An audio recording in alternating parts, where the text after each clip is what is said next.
A dealer buys an article marked at rupees 5,000 with two successive discount of 20% and 5%. He spends rupees 200 on repairs and sells it for rupees 5,000. What is his profit or loss percent? एक विक्रेता 5,000 रुपये अंकित मूल्य वाली एक वस्तु को दो क्रमिक बट्टों 20% तथा 5% पर खरीदता है। वह मरम्मत पर 200 रुपये खर्च करता है तथा इसे 5,000 रुपये में बेचता है, तो लाभ या हानि का प्रतिशत क्या? देखिए 5,000 रुपये उसकी MRP थी और जब उसने खरीदा तो उस पर उसको 20% का डिस्काउंट मिला और 5% का डिस्काउंट मिला, ये सक्सेसिव डिस्काउंट है। फिर उसने 200 रुपये रिपेयर पर खर्च कर दिए, इसके बाद उसने फाइनली 5,000 में बेच दिया, तो उसको कुल प्रॉफिट या लॉस कितने परसेंट का हुआ? तो देखिए 5,000 रुपये MRP थी, उस पर पहला डिस्काउंट 20% मिला, मीन्स उसकी वैल्यू क्या रहेगी होगी 80%, तो 80/100 कर दिया। फिर अगला डिस्काउंट मिल रहा है 5%, तो अब वैल्यू क्या रह गई होगी 95%, तो 95/100 कर दिया। अब इसको सॉल्व कर लेंगे तो 20 ऐसे कैंसिल, 50 से डिवाइड किया बच्चों 2 आ गया, 2 से डिवाइड किया तो ये 40 आ गया, 40 × 95 करेंगे तो 1 0 तो ऐसे लिख दिया, 4 पंचे 20 मतलब 0 2, 4 × 9 36, तो 3800। मतलब उस पर्सन ने इस चीज़ को कितने में खरीदा है? इतने में परचेज किया। इतने में क्या किया? परचेज किया, खरीद लिया। अब इतना खरीदने के बाद 200 रुपये रिपेयर पे लगा दिया, तो 3800 तो खरीदने में खर्च किया, 200 रुपये रिपेयर पे लगा दिया, कुल पैसा कितना खर्च हो गया? 4000, है ना, ये रिपेयर में लगा दिया। तो कुल पैसा उसने बच्चों कितना खर्च कर दिया? 4000। कुल पैसा खर्च किया उसने 4000 रुपीज़, जबकि बेच कितने में रहा है? 5000 में। तो 4000 रुपये की चीज़ को कितने में बेच रहे हैं? 5000 रुपये में, है ना। तो कितने का प्रॉफिट हो रहा है बच्चों? 1000 रुपये का प्रॉफिट हो रहा है। 1000 रुपये का प्रॉफिट हो रहा है कितने पर? 4000 पर, क्योंकि 4000 रुपये उसके टोटल खर्च हुए, मतलब कॉस्ट प्राइस क्या बनेगी? ये CP का काम करेगी और ये क्या हो जाएगी? SP, selling price 5000। तो 1000 का प्रॉफिट हो रहा है। प्रॉफिट या लॉस हमेशा कॉस्ट प्राइस पर काउंट करते हैं, तो अपॉन में 4000 इंटू क्या कर देंगे? 100। 20 कैंसिल, सॉल्व करेंगे कितना आ जाएगा? 25%। इट मीन्स उसको फाइनली 25% का क्या होगा बच्चों? प्रॉफिट। 25% का क्या होगा? प्रॉफिट। और 25% का प्रॉफिट देके कहाँ पर दिया? ऑप्शन नंबर ए में। 25% का क्या हो जाएगा? प्रॉफिट हो जाएगा। इस तरीके से बच्चों हमें क्या करना था? सॉल्व करना था। क्लियर है ना? तो देखा आपने किस तरीके से इन क्वेश्चंस को हम लोगों ने सॉल्व किया है। फिर से समझ लो, 5000 रुपये उसकी MRP थी, पहला डिस्काउंट 20% मिला, तो कीमत क्या रह गई होगी? 80%, मतलब 80/100। फिर 5% का डिस्काउंट और मिला, तो अब कीमत क्या रह गई होगी? 95%, तो 95/100 कर दिया। सॉल्व किया तो 3800 आ गया। 3800 रुपये में ख़रीदा है, इसके बाद 200 रुपये रिपेयर में लगा दिया, मतलब कुल मिला के उसको 4000 रुपये खर्च करने पड़ गए।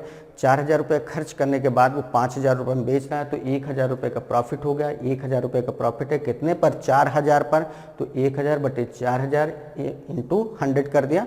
तो इस तरीके से इसका आंसर आ गया 25% प्रॉफिट। Got it? बहुत बढ़िया तरीके से समझ में आ गया होगा। चलिए बात करते हैं नेक्स्ट क्वेश्चन की।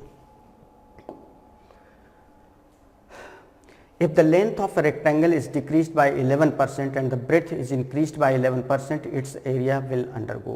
यदि एक आयत की लंबाई 11% घटाई जाए तथा चौड़ाई 11% बढ़ाई जाए तो क्षेत्रफल पर क्या प्रभाव पड़ेगा? आयत मतलब लंबाई और चौड़ाई की बात हो रही, मतलब x एक्सिस और y एक्सिस की बात कर रहा है। एक को कह रहा है 11% बढ़ाया गया है, एक को कह रहा है 11% घटाया गया, तो क्षेत्रफल में क्या फ़र्क पड़ेगा? इस तरीके का क्वेश्चन हम पीछे भी हर एग्ज़ाम में, हर पेपर में डिस्कस हो रहा है। तो देखिए, जो चीज़ बढ़ती है उसको प्लस में लिखते हैं, तो कितना बढ़ रहा है? 11%, तो प्लस का 11 लिखा। एक चीज़ घट रही है तो उसको माइनस में लिखेंगे, बढ़ने वाले को प्लस में, घटने वाले को माइनस में, तो +11 -11। अब एक यहाँ प्लस है, एक माइनस है, प्लस माइनस का मल्टीप्लाई हमेशा माइनस होता है। अब दोनों का मल्टीप्लाई कर दो, दोनों नंबर्स का, अपॉन 100, यही आपका आंसर होगा। तो +11 -11 ये तो कैंसिल हो गया, 0 हो गया, माइनस ये कितना हो गया? 121/100, ये तो होगा। मीन्स फाइनली क्या हो गया? -121 को 100 से डिवाइड करोगे तो 1.21 आएगा, और माइनस आने का मतलब होता है इतने % की कमी। मीन्स जो एरिया होगा वो 1.21% क्या होगा? कम हो जाएगा, कम होगा, डिक्रीज होगा, कम हो जाएगा। ठीक है ना? तो इस तरीके से देखिए यहाँ पर क्या ऑप्शन दिया है, 1.21% की कमी, जो कि ऑप्शन नंबर C में दिया है। डिक्रीज। जो एरिया होगा बच्चों 1.21% क्या हो जाएगा, डिक्रीज हो जाएगा, कम हो जाएगा। तो बात समझ में आई। हमेशा ध्यान रखना भाई, यहाँ तीन ही केस हो, या तो दोनों चीज़ें बढ़ रही होंगी, अगर दोनों चीज़ें बढ़ रही हैं तो दोनों प्लस में, दोनों घट रही तो दोनों माइनस में, एक बढ़ रही एक घट रही, तो जो बढ़ रही वो प्लस में, जो घट रही वो माइनस में। इसके अकॉर्डिंग बीच का साइन देख लो, अगर प्लस माइनस है तो यहाँ माइनस आएगा, यहाँ माइनस माइनस है तो यहाँ प्लस आएगा, अगर दोनों प्लस हैं तो यहाँ प्लस आएगा, और यहाँ पर तो सेम है, दोनों का मल्टीप्लाई करके और में 100 कर देते हैं। और लास्ट में ध्यान रखिए कि अगर लास्ट में माइनस आता है तो हमेशा कमी होगी, और अगर लास्ट में प्लस आता है तो हमेशा क्या होगी, वृद्धि होगी। क्लियर है ना। तो चलिए अब बात करते हैं नेक्स्ट क्वेश्चन की। x minus 1/x equal 7, then x cube minus 1/x cube. x minus 1/x की वैल्यू बच्चों 7 है, तो x cube minus 1/x cube की वैल्यू क्या होगी। चलिए देखते हैं। हमें दिया है x माइनस 1/x इक्वल 7, तो पूछ रहा है x क्यूब माइनस 1/क्यूब, then x cube minus 1/x cube, ये क्या होता है। X cube minus 1/x cube ये होता है बच्चों x माइनस 1/x का whole cube plus 3x into 1/x और ब्रैकेट में x माइनस 1/x, ये होता है। क्लियर है। अब यहाँ वैल्यू रखो, x माइनस 1/x की वैल्यू क्या है बच्चों 7, तो ये बन गया 7 का क्यूब प्लस 3 इंटू एक्स से x कैंसिल हो गया, ये कैंसिल हो गया, x माइनस 1/x की वैल्यू क्या है 7, ये हो गया। तो 7 का क्यूब क्या होता है 343 प्लस 3 सत्ते 21, तो कितना हो जाएगा 314 और ये 364 हो जाएगा। क्लियर है। और 364 देखिए कहाँ पर दिया है, ऑप्शन नंबर बी। तो इस तरीके से इस क्वेश्चन का आंसर क्या आ जाएगा 364। देखा आपने कितना आसान सा क्वेश्चन था। हमें क्या पता था, x माइनस 1/x की वैल्यू पता था 7, हमसे पूछा गया था x cube minus 1/x cube, तो बस हमें फार्मूला याद रखना था। x cube minus 1/x cube क्या होता है, x माइनस 1/x पूरे का cube plus 3x into 1/x, bracket में x माइनस 1/x, फिर इसके बाद वैल्यू रख दिए। x माइनस 1/x की वैल्यू क्या है 7, तो 7 का क्यूब हो जाएगा प्लस 3, इससे ये कैंसिल हो जाएगा, इंटू इसकी वैल्यू 7, तो ये 7 का क्यूब 343 होता है, ये 3 सत्ते 21 हो गया, 343 में 21 ऐड करेंगे तो कितना आ जाएगा 364 आ जाएगा। तो इस तरीके से बच्चों हम लोगों ने देखा कि कैसे इस क्वेश्चन को सॉल्व किया गया। तो चलिए अब बात करते हैं अपने नेक्स्ट क्वेश्चन की। ओके स्टूडेंट्स, चलिए आगे बढ़ते हैं, देखते हैं अपना नेक्स्ट क्वेश्चन क्या है।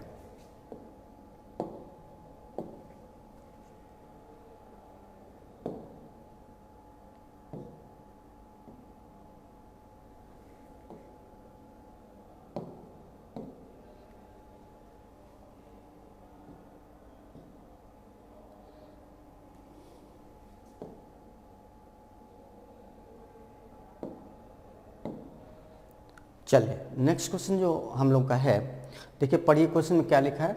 In triangle A B C angle A equal 72 degree, its sides A B and A C are produced to the points D and E respectively.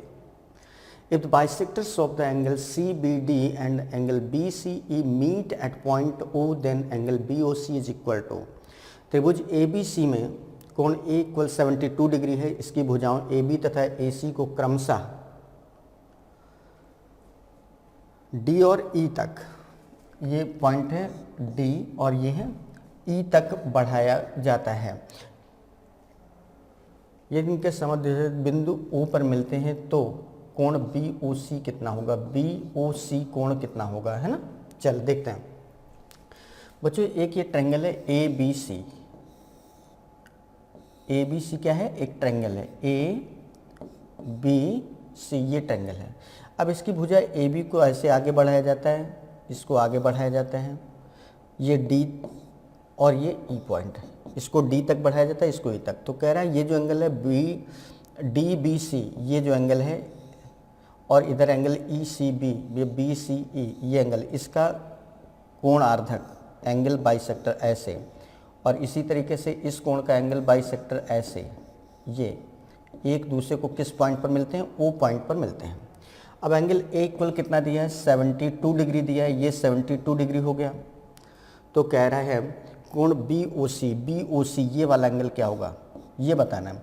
बच्चों एक थ्योरम होती है, देखिए जैसे ये साइड, ये ट्रायंगल है, इसकी इस साइड को आगे बढ़ाएगा, इसकी इस साइड को आगे बढ़ाएगा, फिर इनके बाइसेक्टर्स डालकर जिस पॉइंट पर मिलते हैं, तो इस पॉइंट पर बनने वाला एंगल जो होता है वो होता है angle B O C equal 90 degree minus angle A by 2। ये थ्योरम है, ठीक है। ठीक, तो एंगल इक्वल यहाँ पर 72 दिया, तो ये हो जाएगा 90 माइनस 72 बाई 2 मीन्स 90 माइनस 36, और 90 माइनस 36 करेंगे तो कितना आ जाएगा 54 degree. Means angle B O C जो है वो कितना आ जाएगा 54 डिग्री, जो कि ऑप्शन नंबर बी में है। तो इस क्वेश्चन का आंसर क्या आ जाएगा ऑप्शन नंबर बी। तो ये क्वेश्चन समझिए, बहुत आसान सा क्वेश्चन था, बस थ्योरम पर बेस्ड है। जब भी कभी ऐसा हो कि कोई एक त्रिभुज है, इसकी दो भुजाओं को आगे बढ़ाया गया, फिर यहाँ पर बनने वाले एंगल्स के बाइसेक्टर्स को जहाँ पर मिलाते हैं, तो उस पॉइंट पर बनने वाला एंगल हमेशा कैसे निकालते हैं, angle B O C equal 90 minus angle A by 2। Clear है। चलिए बात करते हैं नेक्स्ट क्वेश्चन की। A and B can complete a piece of work in 15 days and 20 days respectively. They got a contract to complete the work for rupees 77,000. The share of A in the contracted money will be A तथा B क्रमशः एक कार्य को 15 दिन तथा 20 दिन में पूरा कर सकते हैं। उन्होंने इस कार्य को पूरा करने के लिए 77,000 रुपये का ठेका लिया। उस राशि में A का हिस्सा क्या है। देखिए A किसी काम को करता है 15 दिन में, A करता है 15 डेज में, और B इसी काम को कर रहे हैं 20 डेज में, है ना। 15 और 20 का एलसीएम की बात करें तो 60 आएगा, एलसीएम आएगा। मीन्स ये 15 डेज में 60 वर्क कर रहा है, तो एक दिन में कितना वर्क करेगा 4। ये 20 डेज में 60 वर्क कर रहा है, मीन्स कितना काम करेगा 3।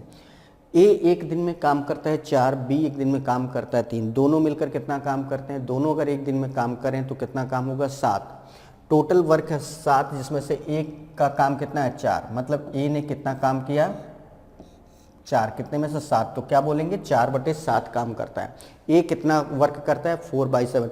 अगर ए 4/7 काम करता है तो मजदूरी या जो पैसा मिला उसमें भी तो उसका हिस्सा 4/7 ही रहेगा, क्योंकि मजदूरी या जो भी धनराशि मिलती है उसमें जो हिस्सा बनता है वो काम के अकॉर्डिंग होता है। जो ज़्यादा काम करेगा उसको ज़्यादा, जो कम काम करेगा उसको कम। तो ये 4/7 भाग काम कर रहा है, तो इसको 4/7 भाग मिलेगा। किसका 4/7, 77,000 का। तो 77,000 इंटू 4/7 कर दो, तो 7 से डिवाइड करेंगे तो बच्चों ये आ जाएगा 11,000। 11,000 इंटू 4 करेंगे कितना आ जाएगा 44,000। मतलब बी ए को जो मिलेगा हिस्सा वो कितना होगा 44,000। तो इस तरीके से यहाँ पर इस क्वेश्चन का आंसर क्या आ जाएगा 44,000। तो बच्चों यहाँ पर ए को कितना मिलेगा 44,000। बी का पूछता है तो यहाँ पर बी कितना काम कर रहा था 3, कितने में से 4, 3 7 में से, तो 3/7 हो जाता। तो 77,000 का 3/7 काउंट कर लेते तो बी का हिस्सा आ जाता। बात समझ में कैसे इस क्वेश्चन को सॉल्व करना है, क्लियर हो गया होगा। अब हम बात करते हैं नेक्स्ट क्वेश्चन की।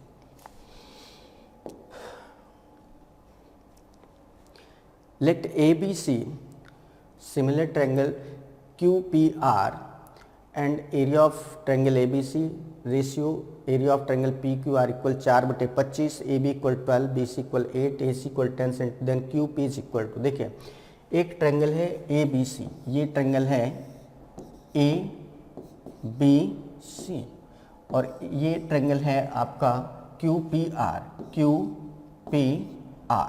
है ना। पूछ क्या रहे हैं QP मतलब इस साइड को पूछ रहा। अब इसमें AB इक्वल कितना गिवन है 12, AB 12 है, BC 8 है और ये 10 है।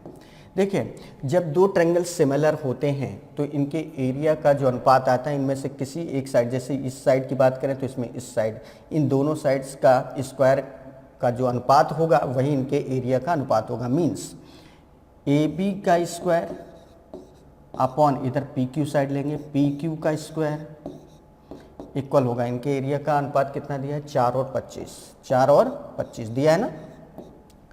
अब AB की वैल्यू यहाँ पर क्या है 12, तो ये हो जाएगा 12 into 12 upon PQ square equal 4/25 है ना।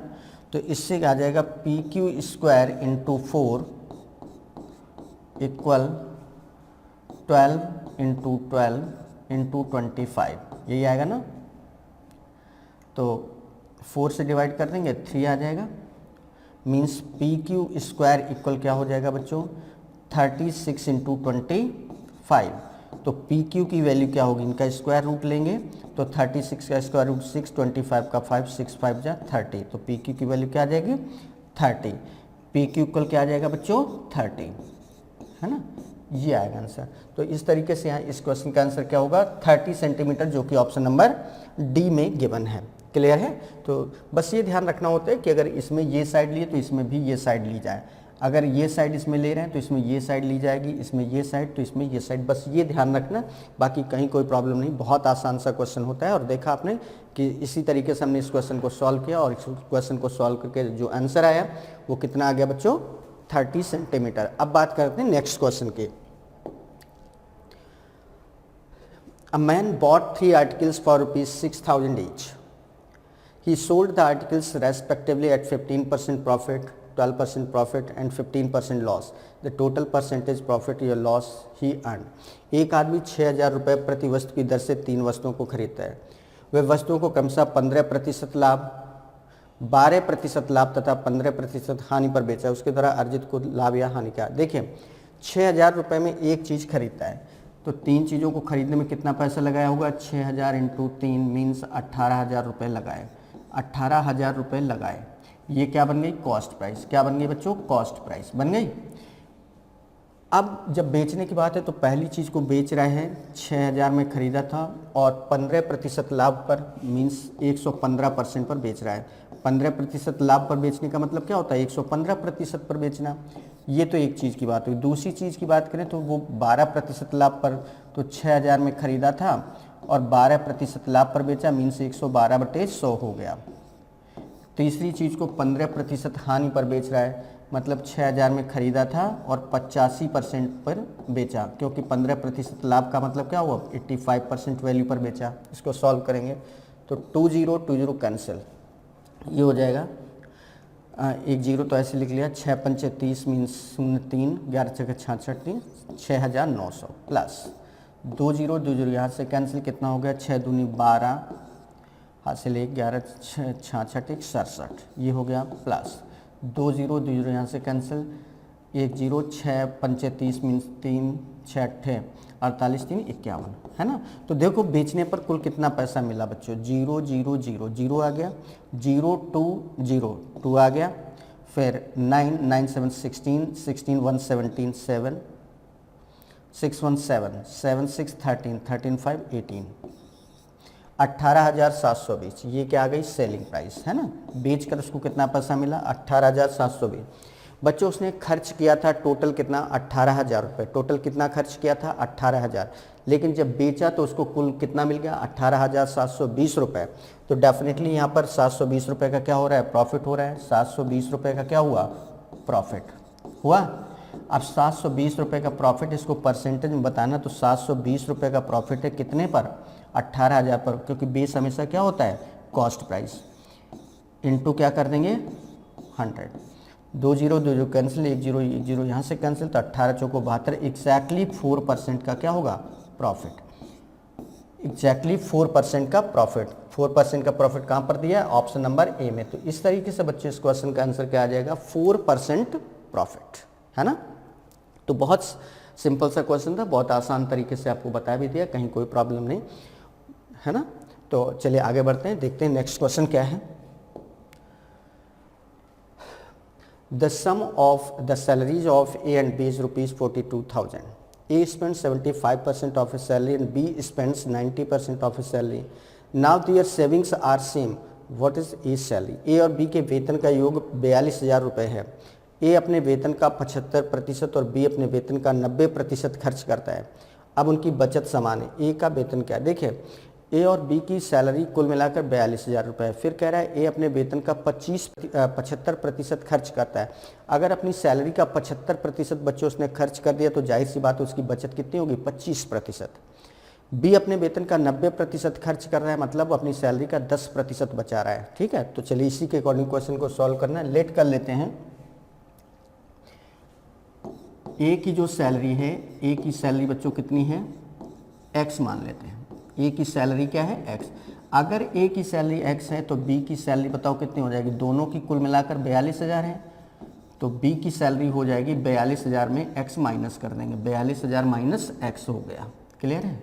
अब ए की सैलरी एक्स है, ये अपनी सैलरी का 25% बचाता है क्योंकि 75% तो खर्च कर दिया, तो एक्स का 25%, 25/100, ये ए की बचत हुई कि नहीं हुई। बी की सैलरी कितनी है, 42,000 माइनस एक्स, ये अपनी सैलरी का 90% खर्च कर देता है, मतलब 10% बचाता है, तो ये बी की बचत हो गई। जैसे कि क्वेश्चन में दिया है कि ए की बचत और बी की बचत दोनों बराबर है, तो दोनों को बराबर कर दिया। अब सॉल्व करो, 100 से 100 कैंसिल, 5 2 जा 10, 5 5 जा 25, कितना आ जाएगा, इधर आ जाएगा 5x इक्वल, ये हो जाएगा 42,000 इंटू 2 84,000 माइनस 2x हो गया। इसको बेटा इधर ले आएंगे तो ये प्लस का हो जाएगा 5x प्लस 2x 7x हो जाएगा। 7x की वैल्यू 84,000, 7x की वैल्यू 80,000, तो x की वैल्यू क्या आ जाएगी 12,000। x की वैल्यू एग्जैक्टली क्या आ गई 12,000, और x की वैल्यू जब 12,000 आ गई तो पूछ रहा है ए का वेतन कितना है, और ए का वेतन हमने क्या माना है, ए की सैलरी हमने क्या मानी, एक्स ही तो लेट करी, और एक्स की वैल्यू क्या आ रही है 12,000। इट मीन्स ए की जो सैलरी होगी वो क्या होगी 12,000, जो कि ऑप्शन नंबर बी में दिया। बहुत सिंपल सा क्वेश्चन था, बस क्या ध्यान रखना था, कोई भी चीज़ अपने आप में हमेशा 100% होती है, किसी की भी इनकम, किसी की भी सैलरी अपने आप में 100% होती है, उसमें से जैसे बोल रहा 75% अगर खर्च करता तो उसकी बचत कितनी होगी 25%। बी के लिए बोला गया था कि 90% अपनी सैलरी का खर्च कर देता है, मतलब उसकी बचत क्या होगी, जितनी उसकी सैलरी उसका 10%। उसी के अकॉर्डिंग इस क्वेश्चन को सॉल्व कर लिया, और बस एक्स की वैल्यू आ गई, क्योंकि हमने एक्स माना था ए की सैलरी है, तो बी की सैलरी क्या हो जाएगी 42,000 माइनस एक्स, इस अकॉर्डिंग सॉल्व किया और एग्जैक्टली आंसर आ गया। चलिए देखते हैं नेक्स्ट क्वेश्चन क्या है।